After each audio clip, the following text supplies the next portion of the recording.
tal amigos? ¿Cómo están? Bienvenidos a Voz Ciudadana. Hace unas semanas se ha puesto sobre el tapete nuevamente el tema del terrorismo tras la frustrada inscripción como partido político de Movadef, una línea pro-senderista que generó gran preocupación entre la ciudadanía, especialmente quienes hemos vivido la época del terrorismo en nuestro país. También, por supuesto, esto trajo a colación el tema de la educación, porque se preguntó a muchos jóvenes que apoyaban dicha inscripción sobre el terrorismo y a otros también universitarios sobre si sabían quién era Abimael Guzmán, qué cosa era Sendero Luminoso. Nos dimos una gran sorpresa al enterarnos de que la mayoría de ellos ignoraba o se confundía, era como una masa difusa el tema. Para poder entrar en detalles sobre estos aspectos relacionados con el tema de la educación, porque eso es parte de la historia de nuestro país, tenemos dos invitadas. Se trata de Beatriz Alba Hart, excomisionada de la Comisión de la Verdad y de la Reconciliación, así como Teresa Tovar Samanés, presidenta del Foro Educativo. A ambas le damos la más cordial bienvenida. Buenos días.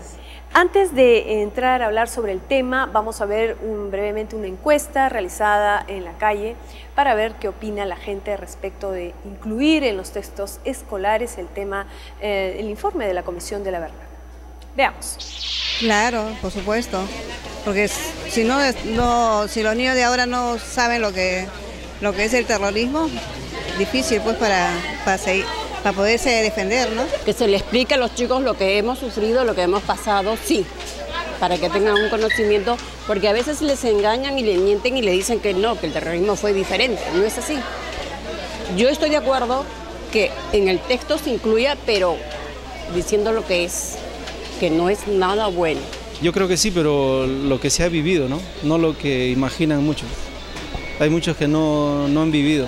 En mi caso yo lo he vivido y quisiera que se sepa la verdad, ¿no? Sería una magnífica idea, ¿no? Para que los niños sepan lo que la historia ha vivido, ¿no? Lo que el Perú ha vivido en los años 90, en los años 80, sobre ese flagelo de terrorismo, ¿no? Sería interesante para que los niños en la actual vean y no apoyen a este tipo de actividades, ¿no? Todo lo que concierne al terrorismo, todo lo que ha pasado, se debe poner en los libros y en los cuadernos especialmente. Yo creo que sí, porque la juventud está ajena a todo lo que pasó en ese tiempo, que vimos épocas muy desagradables y vivíamos atemorizados, no había luz, no había agua. Yo creo que deberían poner en este tema para que la juventud esté enterada de todo y no vote por votar. O sea, yo creo que sí está bien que les informen y que sepan lo que prácticamente pasó anteriormente en el tipo del terrorismo, lo que se ha vivido prácticamente acá. Y hay varios temas también que pueden incluir los niños, porque estos niños de ahora ya salen más despiertos, entonces se les puede aprovechar en esos, contándoles la historia del país, de nuestro país, ¿no? Tanto de lo bueno y como de lo malo, ¿no? Para que ellos, cuando estén grandes, sepan qué elegir, lo bueno o lo malo. Definitivamente, pero tiene que ser incluida, o sea, de manera correcta. O sea, llamar a los terroristas por su nombre, que son terroristas. O sea, en ningún momento, no sé qué cosa social. O sea, ¿y estaría también de acuerdo en que se incluya el informe de la Comisión de la Verdad y Reconciliación en los textos escolares, como lo anunció la ministra del sector? Yo creo que eso habría que revisarlo un poco, ¿no? Porque de lo que yo he estado leyendo últimamente acerca de este reporte, digamos, de la Comisión de la Verdad y la Reconciliación, al parecer hubo mucha influencia, digamos, izquierdista, o sea, entre las personas que lo hicieron, y pues a los terroristas no los llamaron terroristas, sino creo que algo con revolucionarios o sociales o algo por el estilo, gente que no estaba contenta. Yo pienso de que las cosas hay que decirlas por su nombre. O sea, estos han sido terroristas, o sea, han matado a la gente de la manera más brutal, a hachazos limpios, o sea, no, de una manera pero absolutamente salvaje. Bien, luego de ver qué opina la gente de la calle sobre la inclusión del informe de la Comisión de la Verdad en los textos escolares a partir del año 2013, vamos a entrar ya al tema de fondo con nuestras invitadas. Iniciamos con Teresa Tovar, presidenta del Foro Educativo. ¿Cuál es la posición institucional y también nos gustaría conocer la personal respecto de este tema? Bueno, nosotros pensamos que es muy conveniente para el país y para el futuro de la formación ciudadana el considerar seriamente la inclusión de textos o parte del texto de la Comisión de la Verdad y la Reconciliación. Si bien esto puede ser complementado por otros textos, consideramos que este texto es un texto serio, ¿no?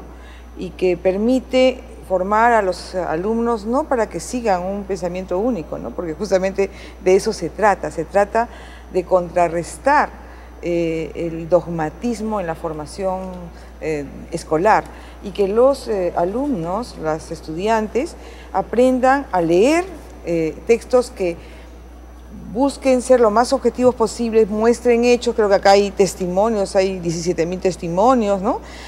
Concretos, esto, si me permite, y tomen una postura, deliberen, reflexionen y tomen una postura. Justamente la raíz de un pensamiento dogmático como el Sendero Luminoso es justamente la formación de personas que siguen a la letra un determinado pensamiento dogmático, precisamente, ¿no?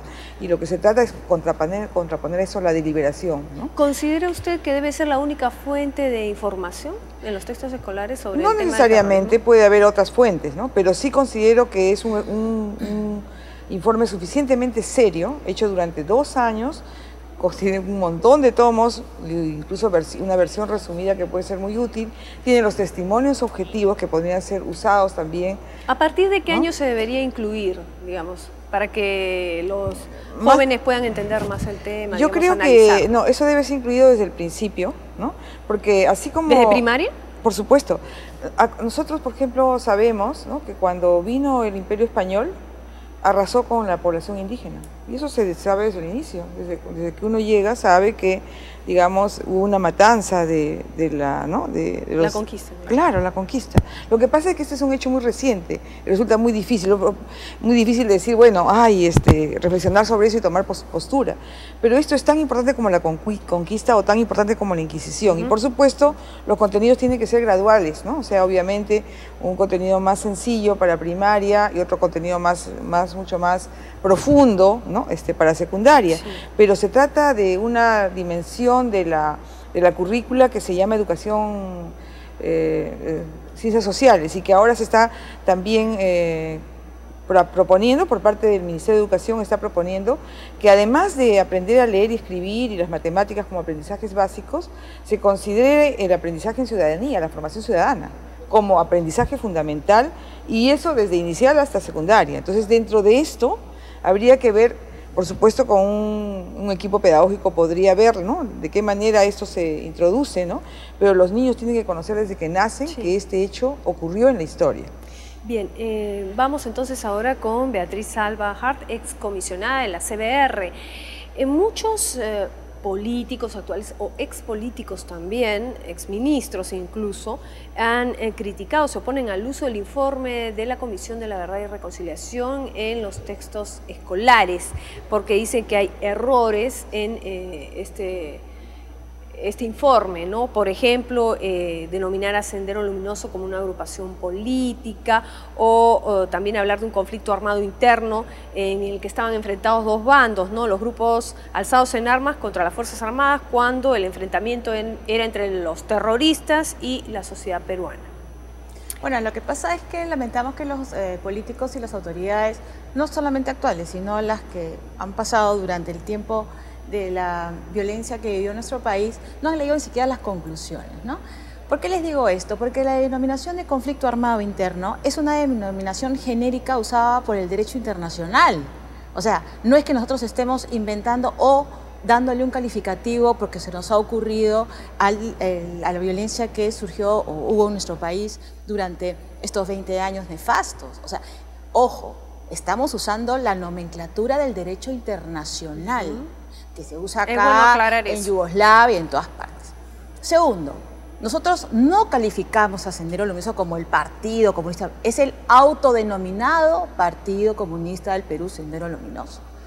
Es una organización terrorista, ha sido calificada por el informe de la Comisión de la Verdad, y los invito a leer las conclusiones desde la 12 hasta la 26 como una agrupación terrorista, delictiva, genocida, que causó y fue la iniciadora de la violencia en nuestro país, que ni siquiera respetó a los que supuestamente decía que defendía, ¿no? Entonces, si eso es así, y eso está escrito, señores, en las conclusiones, los invitamos pues a leer las conclusiones antes de dar algún tipo de declaración. Ahora, interesante porque sí, efectivamente, Sendero Luminoso está derrotado en la parte de armas, ¿correcto?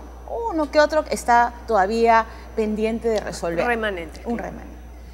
Y todos estamos ahora, nuevamente retomando el tema de que lo que falta es la derrota ideológica de Sendero Luminoso. Este llamado pensamiento Gonzalo, que es lo que lidera el Movadef. Pero ¿no le parece que eso también se ha dado porque quienes vivimos la época del terrorismo como que no te quieres ya ni acordar, ya pasó? No, pero no. El tema va a lo que dicen los políticos. Un error. No, lo que dicen los políticos, ¿no? Dice, ¿cómo es posible que digan que tenía una suerte de organización política? La pregunta es, si ahora ellos están reconociendo que el combate que nos toca es el ideológico, ¿a quién se le combate ideológicamente? A quien tiene una organización, pues. O sea, lamentablemente hemos querido tapar el sol con un dedo y decir, no, ya se derrotó a Sendero en armas, en consecuencia ya nos olvidamos del tema. No, señores, acá tenemos que trabajar duro y tenemos que trabajar el inicio. ¿Cuál es el inicio? La grave brecha de diferencia que hay en nuestro país. ¿Por qué existe Sendero? ¿Por qué existió Sendero? Porque simplemente el Estado no estaba donde tendría que estar. Y esa es la reconciliación del informe, la reconciliación que pide la Comisión de la Verdad en su informe. Señor Estado, mire diferente al ciudadano, que es justamente el mensaje de nuestro actual gobierno. Entonces, ¿qué mejor? Ahora, en el tema educativo, es muy importante que en el tema educativo, efectivamente, como dice la señora Tovar, se encuentre desde el inicio. Pero yo sí entiendo la preocupación de los padres de familia. Decir, oye, tanta violencia. Mis hijos de primaria, kinder, tanta violencia. Miren, cuando uno lee sin apasionamientos el informe, objetivamente, uno puede extraer, ¿no es cierto?, determinado material que es importante. Por ejemplo, el tema de quiénes somos los peruanos, el tema de identidad, el tema de que somos, y reconocernos desde chiquitos que somos un país pluricultural y multilingüe, el tema de género, que hombres y mujeres somos iguales, el tema de los derechos humanos, o sea, hay que empezar a incluir en la enseñanza escolar, desde muy pequeña edad, estos temas que son básicos. Obviamente con el lenguaje y la metodología acorde a la edad de cada educando. Claro. Es una manera de reactualizar la educación. Claro, ¿no? El asunto es tomar la decisión. Tomar la decisión y luego ya la parte pedagógica se puede trabajar. Hay personas muy capacitadas para ello, en el propio Ministerio de Educación y fuera del mismo. Se puede armar una comisión pedagógica que vea de qué manera sería adecuado colocar el tema de la reflexión sobre este periodo negro de nuestra historia. No es agradable recordar, pero que debe estar presente desde en todo el itinerario escolar, tampoco, porque si no sucede lo que hemos visto, que muchos jóvenes universitarios no saben ni quién es Abimael. Claro, y además incluirlo no solo en la escuela en su versión reducida, sino en la escuela en su versión amplia, conforme lo manda la Ley de Educación, es decir, que incluye a los padres de familia. Exactamente. Las APAFAS juegan un rol fundamental, las APAFAS. Claro, las asociaciones de padres de familia. Y si se me da la oportunidad, justamente le comentaba a la señora Tovar, luego del informe de la Comisión de la Verdad, la cooperación internacional estuvo muy preocupada en apoyar al gobierno en la implementación de las recomendaciones.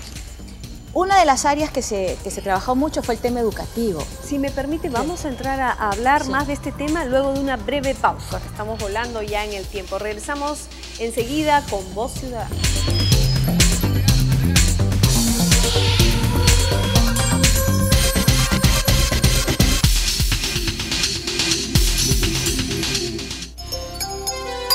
Usted está viendo Congreso de la República, Televisión, un canal para todos.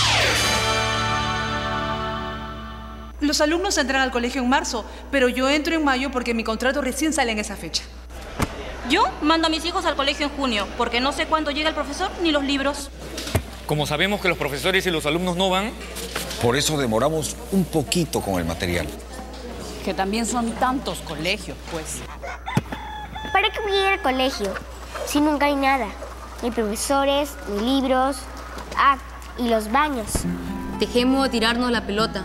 La educación está en las manos de todos nosotros. Asumamos el compromiso de no jugar más con nuestro futuro, haciendo lo que nos toca a tiempo.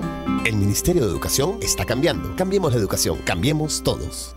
Seguimos combatiendo la extrema pobreza. No puede ser que de los 300 distritos más pobres del país, en el presupuesto que se va a discutir en el Congreso en los próximos días, al 25% de los 300 distritos más pobres se les reduzca el presupuesto.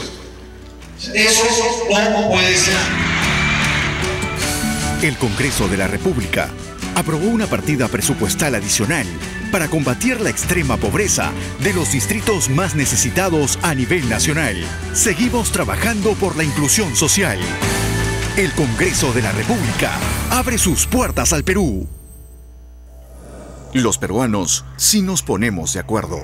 El Congreso de la República aprobó por unanimidad la ley de la consulta previa para buscar un mecanismo que permita a los pueblos indígenas hacer respetar sus derechos. Nuestro país tiene muchas riquezas por explotar, pero su mayor activo es su gente y nuestra diversidad cultural.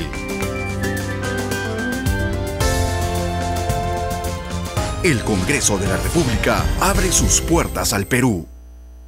Hoy avanzamos, mejoramos y decidimos abrirles las puertas del Congreso a todos los peruanos para oír de cerca sus preocupaciones y atender debidamente sus demandas, para identificar mejor sus necesidades y así poder representarlos adecuadamente en un Congreso de la República que les abre sus puertas para que construyamos juntos un Perú mejor. El Congreso de la República abre sus puertas al Perú.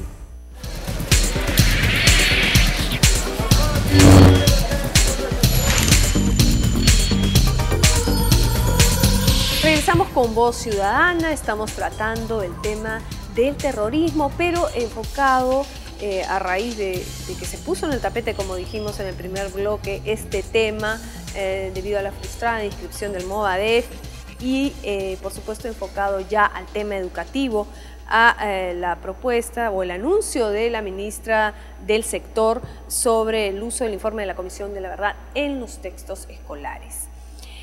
Antes de finalizar el primer bloque, estábamos ya conversando con Beatriz Salva, también Albajart, excomisionada de la CDR, sobre la importancia de las APAFA, de las asociaciones de padres de familia. ¿Qué rol cumplen en este sentido? Cumplen un rol muy importante también, porque se debe capacitar también a los padres. Sí, se les debe de informar, porque si nuestros políticos no han leído las conclusiones, entonces, o sea, digamos, la gente, el ciudadano a pie, común y corriente, de alguna manera se forma una opinión sobre lo que escucha, y si el que da la opinión no está informado, entonces es una cadena perversa de información. Entonces sí, yo creo que debemos de rescatar las experiencias regionales, porque como comentábamos en el primer bloque, ya los gobiernos regionales que más sufrieron, como son Ayacucho y Huancavelica, han empezado a incorporar en las currículas justamente estos temas de inicio, de qué es nuestro país, desde los más pequeños a los más grandes, sí, ya el tema desmenuzado de la historia de nuestro país, y obviamente ya lo ven desde un punto de vista regionalista, qué cosa hizo Sendero en Ayacucho y qué cosa hizo Sendero en Huancavelica, es muy importante. Claro, sí. Entonces, ¿cuál es el rol de los padres? El rol de los padres es acompañar. ¿Te das cuenta? O sea, primero se les explica, ellos leen, claro. Entonces sí, efectivamente es importante que nuestros hijos estén, primero, totalmente seguros de su identidad. Segundo, de la diversidad que tenemos en nuestro país y el respeto, porque es un tema fundamental en los valores cívicos. El respeto al otro, claro. El respeto a la otra idiosincrasia. Eso viene también del hogar y, por supuesto, exactamente. Del colegio, y lo tercero es la vigilancia a la educación. Porque lamentablemente en nuestro país no tenemos un sistema de fiscalización de la docencia rural. Ahí los padres son los llamados y toman la posta de decir, nosotros vamos a fiscalizar finalmente qué cosa es lo que le están enseñando a mi hijo. Y eso es un tema de conciencia y responsabilidad bien interesante que, como te digo, o sea, ya hay inicios de trabajo en justamente nuestras poblaciones más afectadas, como son Ayacucho y Huancavelica. Sí. Precisamente, señora Tovar, usted como representante, presidenta del Foro Educativo, ¿qué sugerencias darían, por ejemplo, en el tema de la docencia? ¿no? Porque sabemos que se han presentado casos anteriormente, hace años atrás también, especialmente en la época del terrorismo, que había, por supuesto, una marcada influencia de algunos docentes, por supuesto, con los alumnos sobre su tendencia política. En ese sentido se debe capacitarlos bien. Hay dos como cosas, decía, ¿no? Por un la lado, señora Albajart, una hay vigilancia. también un sector de docentes que sufrió el terrorismo, ¿no? Y también requiere hacer una suerte de psicoanálisis, digamos, porque fueron víctimas, tuvieron que escapar de las escuelas para evitar morir, ¿no? En eso. Entonces hay también un tratamiento hasta psicológico de sobre todo los docentes que trabajaron en las zonas de emergencia, ¿no? En las zonas más conflictuadas. Pero por otro lado, las zonas rojas. Pero por otro lado, todo docente que se jacte de ser un buen profesional tiene que necesariamente enfocarse a formar el espíritu crítico, deliberativo y reflexivo en sus alumnos. No puede dogmatizar a nadie en un sentido u otro, ¿no? Es como en las universidades, ¿no? Tú escuchas diferentes versiones y tomas tu propia posición desde chiquito. ¿Pero qué se podría hacer para controlar eso? De repente grabar las clases, chequear, porque si no, ¿cómo controlas las clases que dicta cada profesor? Bueno, ahora se está planteando un sistema de acompañamiento docente por parte del Ministerio de Educación que viene siendo planteado desde el Consejo Nacional de Educación desde hace años, de tal manera que, no sé, más que fiscalizar, haya una asesoría permanente a los docentes sobre estrategias pedagógicas en general. Esto fue pensado para el tema de lectoescritura y matemáticas, pero muy bien podría extenderse a aplicarse para esto, ¿no? En lugar de crear otro nuevo sistema de fiscalización que lo único que vas a hacer es aterrorizar a los docentes y decir, bueno, vienen otra vez a fiscalizar. Ha habido siempre un rechazo histórico de los docentes a los famosos sistemas de supervisión. Entonces, lo que más bien se quiere es dotar a los docentes de herramientas pedagógicas para que ellos sepan cómo afrontar ese tema. Probablemente para ellos mismos sea difícil y no sepan cómo hacerlo. Teniendo el cuidado Claro, necesario. entonces hay que hacer una formación en lo que se llama formación continua, además de la formación inicial en las facultades, a los docentes ya en ejercicio para que ellos tengan las herramientas, las estrategias para lograrlo, ¿no? Y la otra cuestión también importante en relación a lo que decía la señora Beatriz, es de que el tema educativo es un tema de sociedad, no solamente de escuela, ¿no? El Proyecto Educativo Nacional habla de sociedad educadora y esto incluye a los padres de familia, incluye a los propios medios de comunicación que, por ejemplo, en programas como este y otros pueden ayudar a esclarecer el tema, incluye a los barrios, ¿no? A las comunidades. No olvidemos que los hechos de la violencia han afectado a los niños y también a los padres. Entonces, cuando uno reflexiona sobre el pasado, las personas que hemos vivido en Lima hemos sido afectadas, ¿no? Nuestros hijos estaban en el colegio cuando explotaban las bombas de Tarata, ¿no? Nosotros teníamos un pensamiento sobre el tema, teníamos una conversación familiar sobre el tema, entonces tú no puedes excluir eso, tienes que asumirlo como sociedad. Y por supuesto la escuela tiene un rol fundamental, pero no es la única responsable en este tema. Y creo que una cuestión fundamental es no permitir que esto se eche al olvido bajo una posición que, digamos, quiere decir que, digamos, estigmatizar un informe como el informe de la Comisión de la Verdad y decir esto no sirve, ¿no? Pero que lo que se trata es decir, bueno, formemos un espíritu deliberante en base a diagnósticos serios. El informe de la Comisión es uno de ellos, creo que el principal. Si hay otros se podrán colocar en clase, de ¿no? incluirse también en los libros de historia. Claro, por supuesto, extractos, hay que ver. Como te digo, esto es un asunto ya secundario en el sentido de que se puede ver la manera pedagógica, tanto a nivel de qué textos se pueden incluir, como de qué estrategia y con qué gradualidad, y también los contenidos, ¿no? No solamente los que está diciendo Beatriz, sino también, por ejemplo, los mismos hechos históricos dados, ¿no? O sea, hubo un periodo donde murieron 70.000 personas, la mayor parte de ellas campesinas. Creo que eso se puede decir a un chico de cuarto, quinto primaria, ¿no? Eso puede o sea, y las consecuencias que también trajo ¿no? toda esta lacra social, ¿no? Y eso sí, ¿no? Porque ellos vivieron también, problema, ¿no? Ellos necesitan... El tema de los valores cívicos es importante, y los valores cívicos desde chiquitos, ¿no?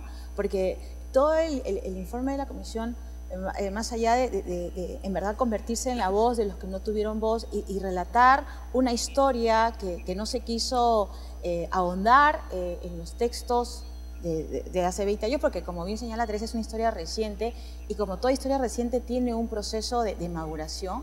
El tema de los valores cívicos es importante. Este informe se basa en el respeto a la democracia. O sea, lo que tratamos acá es decir, peruanos, no nos olvidemos que nuestro principal objetivo es la vida en democracia. Justamente en ese sentido, ¿considera usted que estos últimos gobiernos no se han preocupado de repente de difundir el informe de la Comisión de la Verdad? ¿Qué se podría hacer para difundirlo? De repente imprimirlo, repartirlo en las bibliotecas municipales, universidades, porque como hemos visto, esto no es un problema solo de nuestro país, que los jóvenes de las nuevas generaciones desconocen este pasado nefasto. También en Alemania muchos jóvenes no sabían nada, ni siquiera que eran los nazis. Bueno, el tema está en que sí, y creo que esta oportunidad, o sea, el hecho de que el presidente Humala embanderole el mensaje de la inclusión, es el informe. O sea, el informe va dirigido a lo que estábamos comentando al inicio, la reconciliación nacional. ¿Qué significa la reconciliación nacional? La mirada inclusiva. O sea, agotar todos los medios para que el Estado esté presente en todo el territorio, para que no exista un ciudadano peruano que no tenga DNI. Para evitar que la historia se repita. Para que los partidos políticos asuman su rol, para que las instituciones públicas asuman su rol, las iglesias, los medios de comunicación, la parte educativa. Eso es, ¿te das cuenta? Eso es. Ahora, lo que sí tenemos también que tener en cuenta es que tampoco podemos decir que no se ha hecho nada. Yo sí, en eso es mi apreciación personal. No se ha hecho y no se ha avanzado como se quisiera.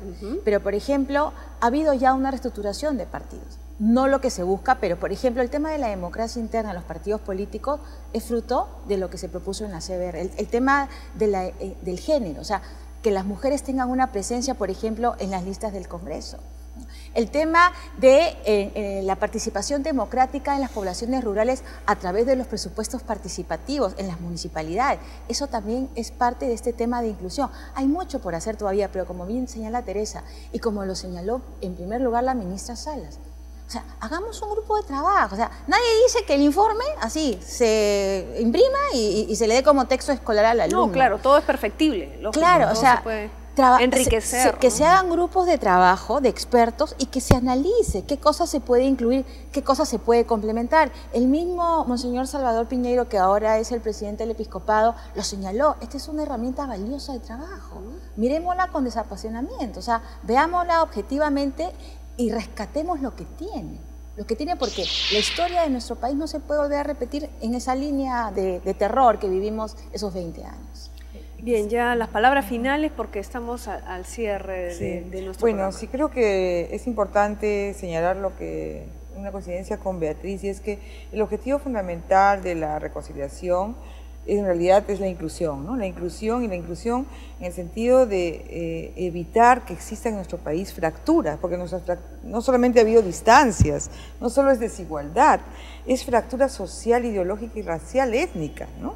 Porque han muerto 69.000 personas que a nadie le han importado. Yo estoy de acuerdo con resarcir a todas las víctimas de la discoteca Utopía, me parece terrible, pero frente a eso sí ha habido unanimidad y no ha habido problema, ¿no? De reivindicar las muertes de esos... Igual pasó en mesa redonda, ¿no? ¿Qué pasó? Pero cuando son 70.000 muertes, que son la mayor parte campesinos, parece no importarle al país, ¿no? Yo creo que este conflicto, esta fractura que tiene visos también étnicos y culturales profundos, ¿no? Tiene que ser rehecha. El Congreso, por ejemplo, es un ámbito donde tú puedes encontrar todas las sangres, ¿no? Tú puedes encontrar representantes indígenas, etcétera. Y de todas las regiones. Claro, y que y donde también ha habido eventos, ¿no? De discriminación y de distancia, que deben ser erradicados de nuestra sociedad. Mientras esto exista en diferentes espacios de nuestra sociedad, sigue existiendo el peligro de que renazca Sendero o otra cosa similar.